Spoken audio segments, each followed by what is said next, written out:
நடிகர் விஜய் அரசியலில் நுழைந்துள்ளார். தமிழக வெற்றிக் கழகம் என்று தனது கட்சிக்கு பெயர் சூட்டியுள்ளார். இது கட்சி ஆரம்பிச்சிட்டாரா? மா மா மா என்னடா கத்தினுங்கற? பாத்தியா என் தலைவர? தளபதி தமிழக வெற்றிக் கழகம். ஆமா கட்சி ஆரம்பிச்சிருக்காரு. அதுக்கு உனக்குன்னா? எனக்குனாவா? மா பாத்து பேசு. நான் ஒரு அப்கமிங் எம்எல்ஏ.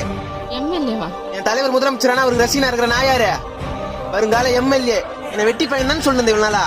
இன்னும் கொஞ்ச நாள்ல பாரு, ஃபார்ச்சுனர் கார்ல தான் வருவேன், ஃபார்ச்சுனர் கார்ல தான் போவேன், ஒயிட் அண்ட் ஒயிட்ல தான் சுத்துவேன். மீறி ஏதாவது பேசினா உன் கைத்தா மாட்டிலே என் கட்சி ஆளுங்க வச்சு குத்துவேன். ஆமா, எப்ப பாரு நீ என்ன தண்ட சோறு தான் திட்டுவ. இன்னும் கொஞ்ச நாள்ல டெய்லி மக்களுக்கு இலவசமா சாப்பாடு, கட்சி ஆபீஸ் ஓபன் பண்றேன். இனிமே நீயும் வீட்டுக்காரர் இந்த வீட்டுல என்ன கேவலமா பாக்குறதெல்லாம் இருக்க கூடாது. பட்டா டேய் டேய் எங்கடா போற?